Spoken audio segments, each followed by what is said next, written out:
some symbolism that we can find in the Bible about Mother Mary. And one of the most powerful type of Mother Mary which we can find in the Old Testament is from the book of Genesis. I would like to start with that. There are many connections that we can get from Bible about Mother Mary. The other day when I was talking to you about Mother Mary, I told you, without knowing the Old Testament, we will never come to know the New Testament. If you really want to understand the New Testament, you need to understand the Old Testament. Our Lord Jesus Christ and the disciples, they were always reading the Old Testament because the New Testament was not there when Jesus started his ministry. Even when the disciples started the ministry, there was no New Testament. There was only Old Testament. They followed, they preached, every preaching was from the Old Testament as well as the teaching of our Lord Jesus. So therefore, we need to understand why the Old Testament is there in our Bible. What is the connection of the Old Testament with the New Testament? That is what we are reflecting today.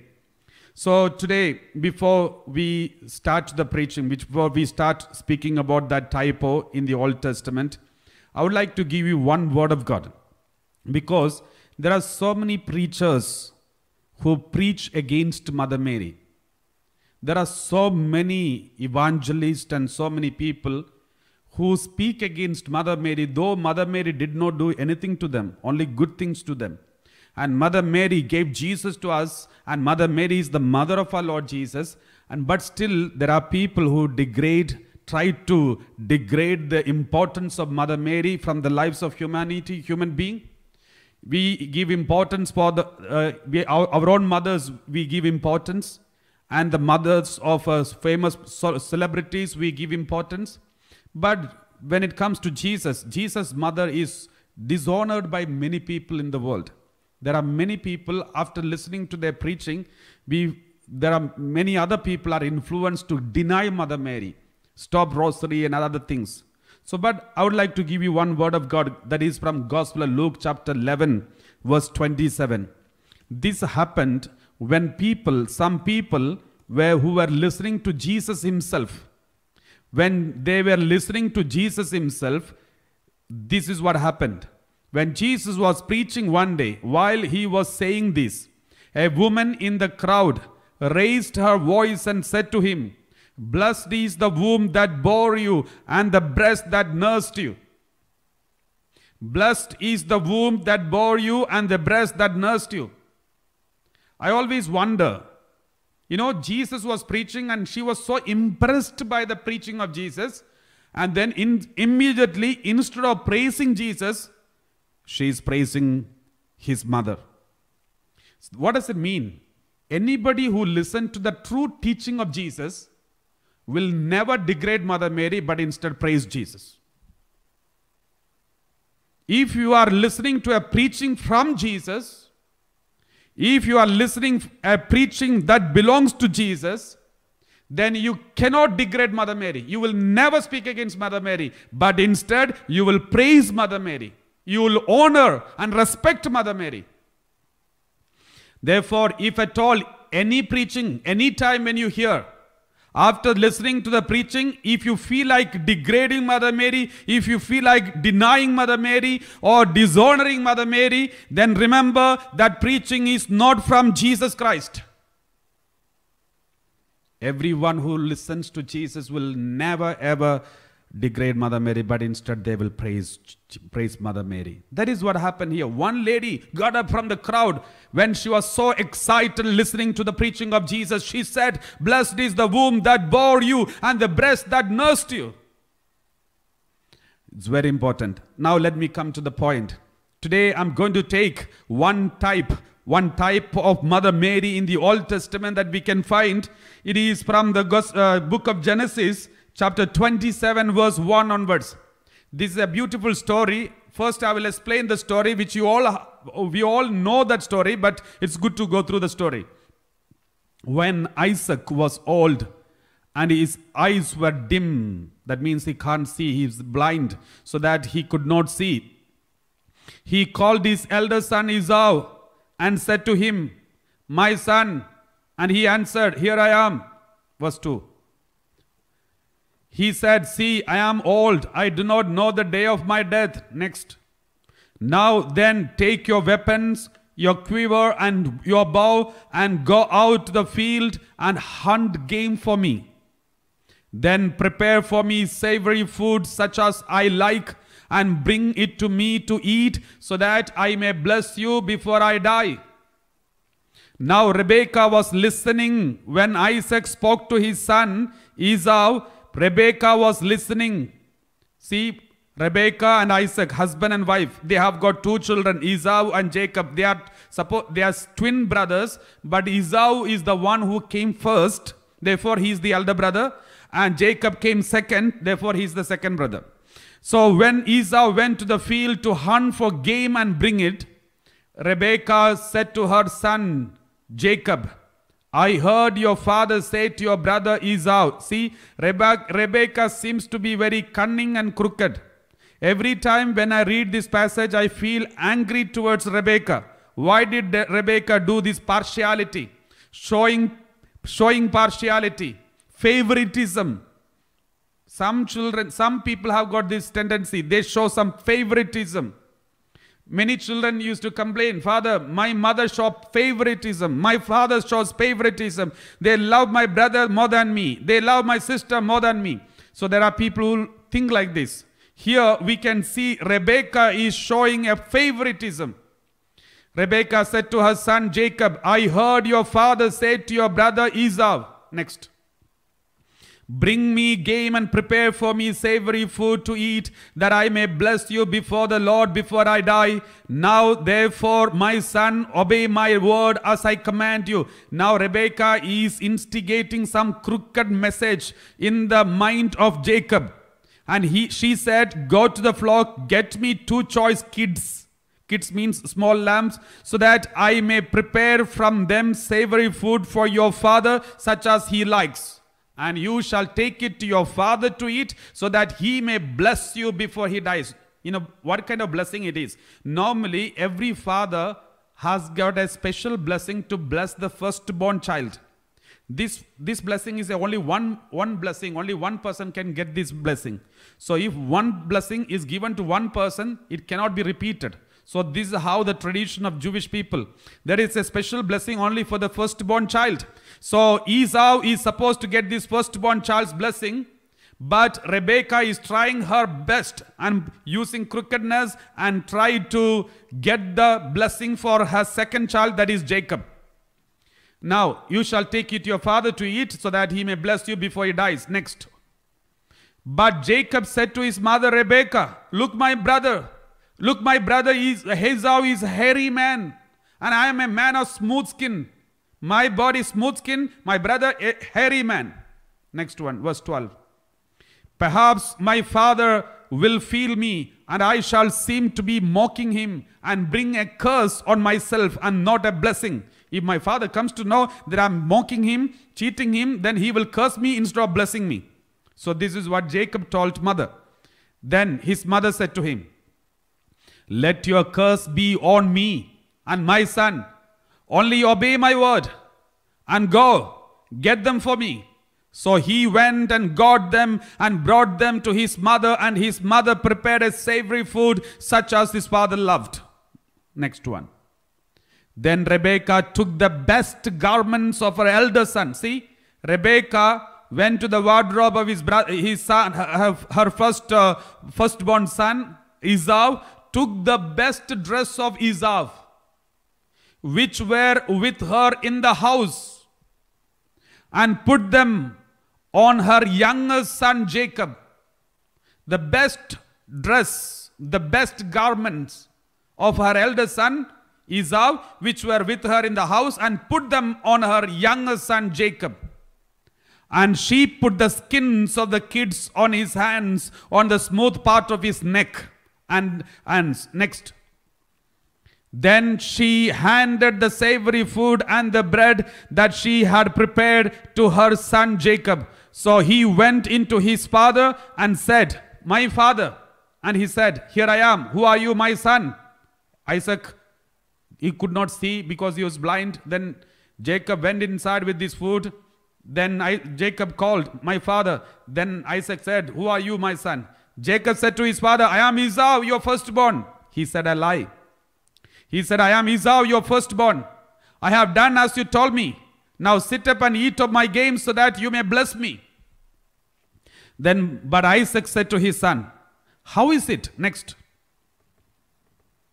How is it that you have found it so quickly, my son? He answered, because the Lord your God granted me success. Then Isaac said to Jacob, come near, that I may feel you, my son, to know whether you are really my son Esau or not. Next one. So Jacob went up to his father Isaac, who felt him and said, the voice is Jacob's voice, but the hands are the hands of Esau. Verse 23.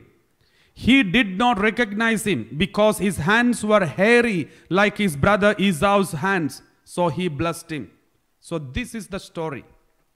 Now, my dear brothers and sisters, listen very carefully. Why did Rebekah do this? Don't you feel it's injustice? I also felt it's injustice until I understood the meaning of Rebekah's action. There are many reasons why Rebekah did it.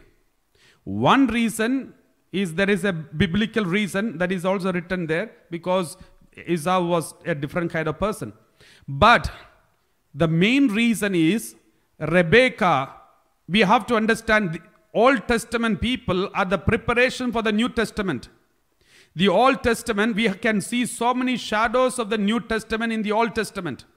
For example, one example which I will be discussing with you later, but just a small example. Abraham took Isaac to sacrifice on Mount Moriah. Abraham is the symbol of the Heavenly Father. Isaac is the symbol of Jesus Christ. And Abraham was holding a torch, a fire. The fire is the symbol of the Holy Spirit. They went to the Mount Moriah and Abraham kept Isaac. Isaac is the symbol of Jesus and wanted to kill Isaac as a sacrifice to God. And he says that is a symbol of the crucifixion of Jesus on Mount Calvary. But the last moment a lamb was given in place of Isaac. And later on Mount Calvary, this lamb whom God gave is sacrificed on Mount Calvary. So this is a type. It is called typology or type in the Old Testament. The same way in the New, this is also a typology. Isaac, Rebekah, and Jacob and Esau. Now who is Isaac? Isaac is the symbol of the Heavenly Father. Esau is the symbol of Jesus Christ, the firstborn son of the Heavenly Father. Jacob is the symbol of all of us, the new Israel. Jacob's name is Israel. We are the new Israel. We are the new Israel. We are unfitting to receive the blessing of the Father. We are not worthy. We are unworthy to receive the blessing of the Father. But what did Father do? What did Rebekah? Rebekah is the prefiguration of Mother Mary. What did Rebekah do? Rebekah, in order that we may get the blessing, we may be protected, we may be blessed with the unworthy blessing. We are unworthy to receive the blessing, but we may get this blessing. In order to get the blessing, Rebekah took the best garment of Esau and put it on us, put it on Jacob, the new Israel, and then brought the new Israel in front of the Abba Father, Heavenly Father, and then received the blessing for us. And Jacob received the blessing from the Abba Father. So Rebekah played the role of Mother Mary in this typology. So let me tell you once again. Isaac is the symbol of the Heavenly Father. Esau is the symbol of the firstborn son of the Heavenly Father, that is Jesus. And Jacob is the new Israel. We are the new Israel. Rebekah is Mother Mary. What did Mother Mary do? We, the second children, of Mother Mary. We are all are the second children, the rest of our children, which we read from the Revelation. We read like this, Revelation chapter 12. Revelation chapter 12, verse 17. Revelation chapter 12, verse 17. Let us read. Then the dragon was angry with the woman and went off to make war on the rest of her children. Rest of her children. Who are the rest of her children? Those who keep the commandments of God and hold the testimony of Jesus. Those who are with Jesus. Those who are holding on to Jesus. They are called rest of her children. So what did Mother Mary do? In order that we all may receive the blessing from the Heavenly Father, forgiveness of the Heavenly Father, Mother Mary helped all of us so that we may put on Jesus Christ in our life. We may put on Jesus Christ, and then Mother Mary bring all of us in front of the Heavenly Father and say, Father, bless my children. They are worthy to receive the blessing now because they have put on the vestments, they have put on Jesus Christ. And then Heavenly Father blesses each and every one of us who are unworthy to receive the blessing of the Father. But we are made worthy because of the garment that we have worn, that is Jesus Christ. And this is the role of Mother Mary. And the Rebecca is the prefiguration of Mother Mary. And then when I studied more about Mother Mary, I understood what Rebecca did thousand of years ago. That is exactly what Mother Mary did. Mother Mary has got two children. One is Jesus, the firstborn. Second, we all are. We all are the second children of the rest of the children of her. What did Mother Mary do? When Jesus was going to be crucified, Mother Mary never pleaded in front of any soldier.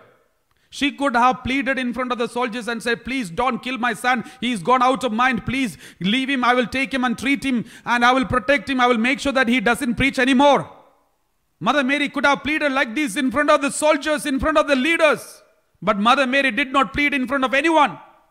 Mother Mary did not stop any soldiers who were beating Jesus. Even when on Mount Calvary, when they were nailing the hands of Jesus and the feet of Jesus, Mother Mary kept quiet. Though she was crying, she kept quiet. She never pleaded in front of anyone saying, please save my son. She was keeping quiet. Why? Because she knows, if my firstborn son is killed, my secondborn children, the whole humanity, the new Israel will be saved. In order to support us, in order to help us, in order to cover us with the dress of Jesus, in order that we may put on Jesus Christ in our life and receive the blessing from the Heavenly Father, Mother Mary kept a secret silence on Mount Calvary. And this was the silence that Rebecca did in front of Esau. In order that Jacob may be blessed, though he is unworthy to receive the blessing, in order that he may receive the blessing, Rebecca kept silence in front of Esau and tried to protect and heal and bless the second son. And this is very important, my dear brothers and sisters. After I came to know this parallelism, now I love Rebecca a lot because she is the prefiguration of Mother Mary. So this is one example. I'll give you some more examples from the Bible. If you see the Bible, you can see so many parallelism or symbolism in the Bible between in the Old Testament and New Testament. The first book of the Bible, that is book of Genesis. The last book of the Bible, that is book of Revelation. When the book of Genesis start, we can see three important characters. The first one, Adam, Eve, and the third one is serpent in the paradise. These are the three characters which you can find in the book of Genesis. Go to the last book of Revelation. There also you can see three characters. That's new Adam, Jesus Christ. New Eve, the woman Mother Mary. And third one, the serpent. So that means from the beginning till the end, according to Bible, if something is found in the beginning and something is found at the end, that means that person is there present all throughout.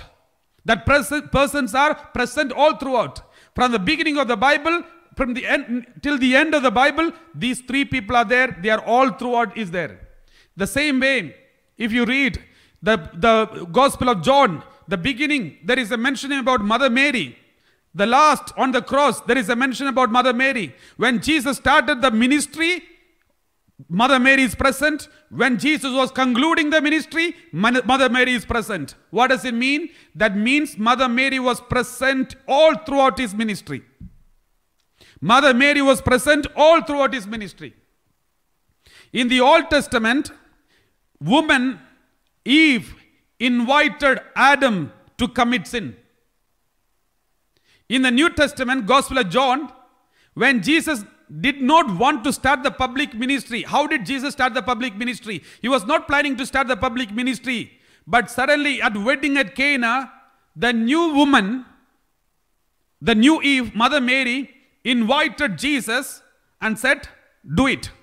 Start the ministry. So woman, in the Old Testament, woman invited Adam to commit sin. In the New Testament, woman invited Jesus, the new Adam, to start the salvation. So what did Mother Mary say? Mother Mary said when she was asking Jesus, inviting Jesus to start the ministry, what did Mother Mary say? Mother Mary said, son, they don't have wine. Please help them. What does it mean? It is a request from the mother for whole humanity. Everyone falling short of grace. Wine is a symbol of grace. In the Old Testament and also in the New Testament, wine is considered as the grace. So divine grace. So by saying this, Mother Mary was telling her son, these children, they don't have grace. Give them grace. It's an invitation for Jesus to start his public ministry. And instantly, Jesus started the public ministry. So this is one parallelism that we can see. And then another thing I would like to share with you. I told you, in the beginning of the ministry of Jesus, there was Mother Mary. At the end of the ministry of Jesus, there was Mother Mary. What does it mean? Mother Mary is present all throughout the ministry of Jesus. If that's the case, where all we can find the presence of Mother Mary directly or indirectly. I'll give you 2-3 examples. Let us read Gospel of John chapter 8 verse 4 onwards. Gospel of John chapter 8 verse 4 onwards. There you can see there one sinner woman. Sinner woman means a woman was caught in the act of adultery. Remember, no woman can commit adultery alone. There should be a man. According to the law of Moses, if someone is found committing adultery, both woman and man should be punished. But here, in this case, these people who are crooked, who wanted to accuse Jesus and find out some mistake in the life of Jesus, what did they do? They did not bring the man. They only brought the woman. And they said to him, "Teacher, this woman was caught in the very act of committing adultery." Jesus knew these people are crooked, because if this woman was caught in the very act of committing adultery, where is the man? But Jesus did not ask anything, because Jesus knew their crooked mind. What did Jesus do? Next one, verse 5. Now, in the law of Moses commanded us to stone such women. If you read the Bible in the Old Testament, it is written very clearly. In the law, it says, stone not woman, both man and woman. But these people are misquoting the Bible and say, law of Moses commanded us to stone such women. Now what do you say? They said this to test him. See, their intention is not good, so that they might have some charge to bring against him. Jesus bent down and wrote with his finger on the ground. When Jesus was looking down on the ground and writing something on the ground, there must be something going on in his mind. What must be that is going on in his mind? You know, this was the same case. Once upon a time, Mother Mary, his mother, went through the same kind of experience. Suddenly, Mother Mary was found pregnant. But the betrothal is over, but marriage is not taken place. And according to the law of Moses, Mother Mary should be stoned to death, because nobody knows the pregnancy from the Holy Spirit. Even if Mother Mary say, "I am pregnant from the Holy Spirit," no one will believe it. As per the law of Moses, she should be stoned to death. But there was a righteous man came up in the right moment. That was Joseph. Joseph raised in the right moment, and God intervened, and Joseph protected this woman, Mother Mary, and that is why Jesus is born. We all know Jesus knew this. Jesus knew. Sometime back, my mother was also in such a situation where everyone could have misunderstood my mother and stoned her to death. But at that moment, there was a righteous man stood up and protected my mother. Therefore, this is my time to protect this woman. Then instantly Jesus said like this. Next one. They said this to test him. Next one. When they kept on questioning him, he straightened up and said to them, when they kept on questioning him, what does it mean? They were going on questioning, but Jesus is busy writing down. Most probably he must be busy writing down something about his life or his mother. We don't know. We have no clue. But one thing is sure, Jesus must have remembered his mother. And Jesus must have remembered his father, how he protected his mother. Immediately he straightened up and said to them, "Let anyone among you who is without sin be the first to throw a stone at her." Everybody kept quiet. Everyone left.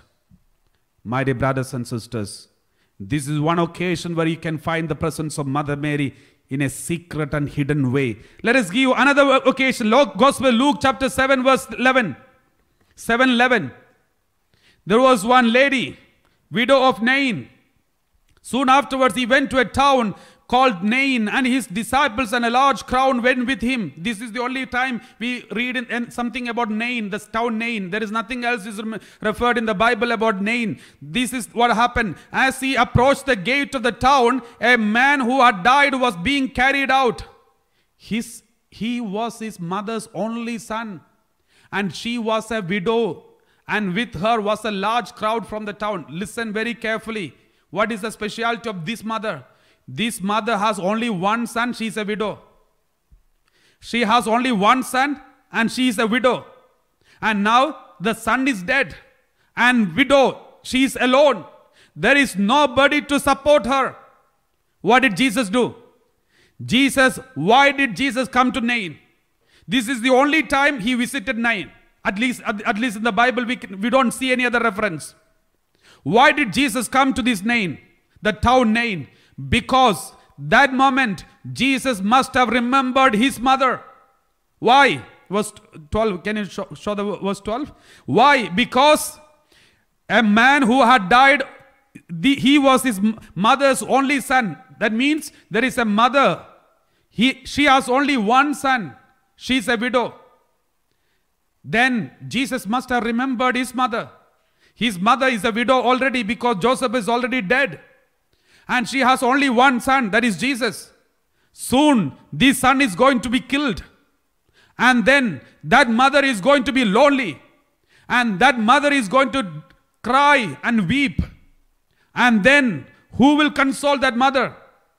I will console. And Jesus was raised from the dead and then console the mother.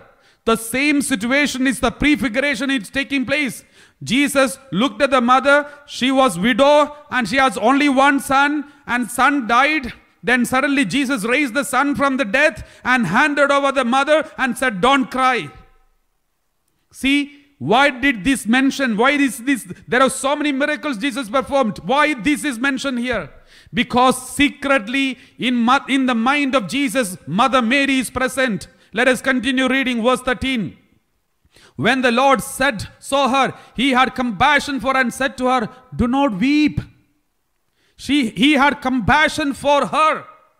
Remember, it was not because he had a compassion for the son and saved him. He had compassion for her. This compassion which he showed to her is the compassion which he had towards his mother. And that's why this compassion flowed. I remember these days when some nurses were taking care of COVID-19 people. I asked her, you know, you are risking your life, and even without much protection, you are going and taking care of the COVID-19. Then this nurse told me, Father, I see my father there. I see my father on the sick bed. Therefore, I can't stop myself. I wanted to go and save her. I saved them. My dear brothers and sisters, this is human being. This is how we behave. And I'm sure when Jesus was raising this son and wiping the tears of this woman, Jesus surely must have remembered his mother in the place of that mother. And that's why Jesus came and said, do not weep. That means when Jesus was being crucified on Mount Calvary, Jesus did not get any chance to tell his mother, do not weep. Because he was being attacked and flogged and tortured and crucified and nailed and insulted and spat on his face. He had no time to speak to his mother. But he had already talked to her. How? By telling these mothers, do not weep, do not cry, don't worry. Jesus was consoling his own mother. I'll give you one more example. Mark chapter 12 verse 44. Mark chapter 12 verse 44. We read like this. Mark chapter 12 verse 44. For all of them have contributed. One day Jesus was in the temple. Everybody was putting some coins in the offertory collection box. They were putting some coins. Some people were putting more, lot of money. And Jesus was watching everyone. Jesus was watching everyone, but one person Jesus noticed in a special way. Who is that? For all of them have contributed out of the abundance, but she, out of her poverty, has put in every... Okay, let us read from 42 onwards. A poor widow, again you can see a widow, came and put in 2 small copper coins, which are worth a penny. And the next one was 43. A poor widow came. Then he called his disciples and said to them, truly, he called all the people, all the disciples, and said, look, there are so many people are putting money in the offertory box, but look at this woman. She's a widow. What is special with her? This poor widow has put in.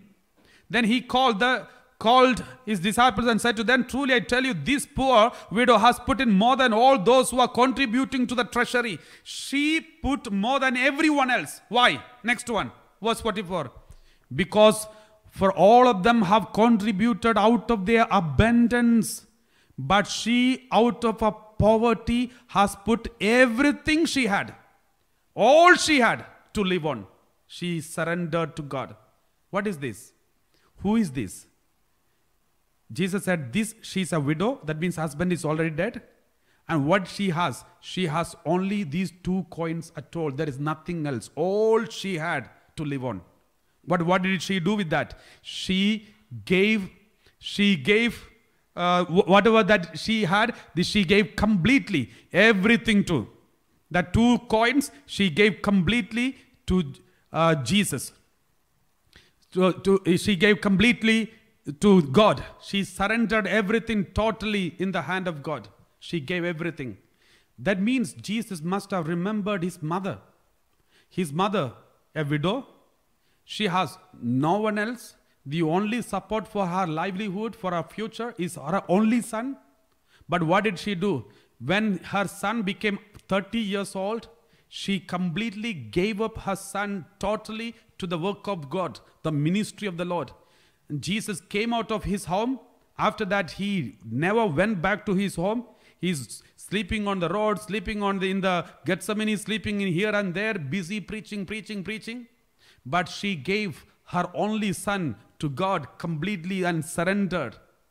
And then Jesus knew this, and Jesus indirectly appreciating his mother by appreciating this widow who surrendered her everything totally to the ministry of the Lord. My dear brothers and sisters, that is why we can see so many connections like these. That is why I said Mother Mary is present from the beginning till the end of everything, till the end of the ministry of Jesus. In the beginning of the ministry, Mother Mary was there. At the end of the ministry, Mother Mary was there. From the beginning till the end of the ministry, Mother Mary was there. That means all through the ministry, there is presence of Mother Mary, even in heaven now. My dear brothers and sisters, this is very important. And let me give you one more connection. This is, you know, I always remember, why did Mother Mary, why did Jesus entrust his mother to John?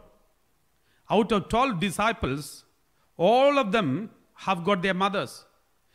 Of course, Peter has got mother-in-law. Not only his mother, mother-in-law also mentioned in the Bible. And other disciples, they all should have mother. And maybe some of them must have already lost their mothers. But we don't know much about their mothers. But one person's mother, two people's mother, we know. That is the sons of Zebedee.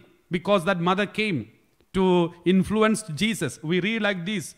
Gospel of Matthew, chapter 20, verse 20 onwards. 20 and 21, 20 onwards. Let's read. Then the mother of the sons of Zebedee came to him with her sons, and kneeling before him, she asked a favor of him. This mother is a very good mother. You know why?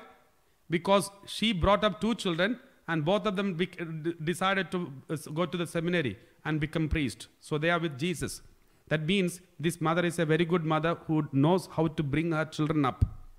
But one problem, their character was not so good.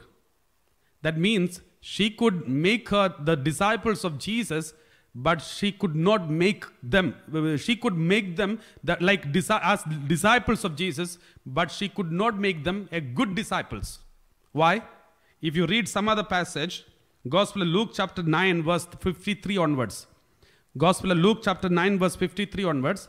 But they did not receive him. You know, when Jesus was going to a Samaritan village, the villagers did not receive Jesus. You know, remember one thing, though we know John and James, very good people, John is known for the gospel of love. He always speak about love. And Jesus loved him very much. You know why Jesus loved him very much? Because John was a terrorist. John was not so good. He was an angry young man. The youthfulness was there in him, and he was an angry young man, and he was like a terrorist. He was not so compassionate, merciful, and a good person. In his heart to heart, he's like a terrorist. He wants to take revenge. How do you know? If you continue reading the same passage, when the Samaritan villagers did not accept Jesus, what did John say? John said, when his disciples James and John saw it, they said, Lord, do you want us to command fire to come down from heaven and consume them? So, John and James wanted to consume with fire, come down from heaven and consume the whole village. These people were worse than Bin Laden. Bin Laden only wanted to destroy two buildings. But these people wanted to destroy the whole village. And that's how these kind of people's behavior. And who is their mother? Mother is the wife of Zebedee. And this Zebedee, the wife of Zebedee, she came and pleaded in front of Jesus. Jesus, give my son, one son first place and the other son second place. If possible, give both of them first place. So this is what she was pleading in front of Jesus. Then Jesus knew this mother is also same like both his children. And that was the reason when Jesus was dying on the Mount Calvary, Jesus decided, in order to save these two sons, John and James, the best way is hand over my mother in their family. They already have a mother, but selfish mother, who wanted everything for her sons. That's all. She's not bothered about other disciples. She wanted the first place and best place for her son. That's how almost all the mothers. But here, Jesus' mother has got a speciality. The mother of Jesus, she had only one son, and she gave her son to the whole world and allowed him to be sacrificed on Mount Calvary. Therefore, Jesus knew if anybody wants to bring their children up like Jesus, they all need Mother Mary in their home. That is why Jesus said, John, take my mother. That's your mother. Take her in your home. And then John took her in his home. You know what is the nature of John? He wanted to be the first among all the 12. But Jesus, Mother Mary went to his home on the day of on Good Friday. On Good Friday when Jesus died. Let us read some passage. Another passage, Gospel of John chapter 20 verse 2 onwards. Gospel of John chapter 20 verse 2 onwards. On the day when Jesus was resurrected, so she ran and went to Simon Peter and the other disciple. The other disciple is John. The one whom Jesus loved, that is John. And said to them, they have taken the Lord out of the tomb, and we do not know where they have laid him. My dear brothers and sisters, John is a terrorist. John and James, they are like a terrorist, especially John. That is the reason Jesus loved him most. Because terrorists should be loved and loved and loved and converted. Only through love you can convert them. Only, not through bombs, like America putting bombs on the terrorist. That will not solve the problem. So here, Jesus, in order to convert a terrorist, Jesus used the most powerful weapon, that is called L-O-V-E, love. So she ran and went to Simon Peter and the other disciple, the one whom Jesus loved, and said to them, they have taken the Lord out of the tomb, and we do not know where they have laid him. Verse 3. Then Peter and the other disciples set out and went toward the tomb. Verse 4. The two were running together, but the other disciple outran Peter, because Peter is an old man, he can't run so fast. But this John is a young man, he ran fast. And then he got the first prize. He reached the first place. And then he reached the tomb, at the entrance of the tomb. But what did he do? Because he always wanted the first. So he reached the first. But what did he do? Let's read. He bent down to look in and saw the linen wrappings lying there, but he did not go in. He did not go in. Verse 6. Then Simon Peter came, following him. He went into the tomb. He saw the linen wrappings lying there. Now within 3 days, John is changed. John wanted to get the first place and he wanted everyone to follow him. Now he is ready to follow Peter. How did he change? Because of the presence of Mother Mary in his home. My dear brothers and sisters, my mother could only make me a priest. But Mother Mary can make me like Jesus. So every mother in the world, all the mothers who are listening to me, you may be able to make your child a priest or maybe a bishop or maybe someone or maybe powerful, maybe in every sense good person. But if you want to make your children like Jesus, then you need Mother Mary in your home. And therefore, make sure that you say the rosaries every day. Make sure that you tell your children about Mother Mary, importance of Mother Mary, to teach them how to love Mother Mary. This is very important, my dear brothers and sisters. Therefore, as we are concluding this homily, let us close our eyes and ask the Lord, Lord, we thank you for the gift of Mother Mary in our life. Help us to love Mother Mary more than anyone else, more than everything else, more than everybody else, so that when we hold on to Mother Mary will lead us to Jesus. Mother Mary, at the beginning of the public ministry, Mother Mary told everyone, do what he says.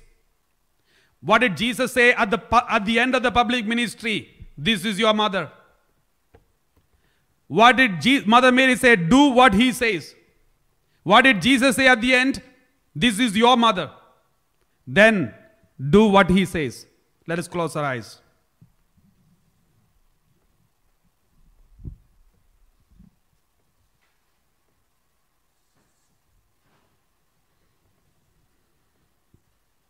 Let's kindly stand in the presence of God. Let us declare our faith. I believe in one God, the Father Almighty, maker of heaven and earth, of all things visible and invisible.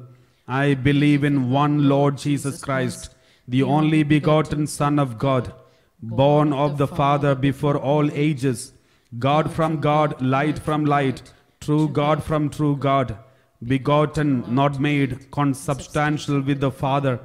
Through him all things were made. For us men and for our salvation, he came down from heaven, and by the Holy Spirit was incarnate of the Virgin Mary and became man. For our sake he was crucified under Pontius Pilate. He suffered death and was buried, and rose again on the third day. In accordance with the Scriptures, he ascended into heaven, and is seated at the right hand of the Father. He will come again in glory to judge the living and the dead, and his kingdom will have no end.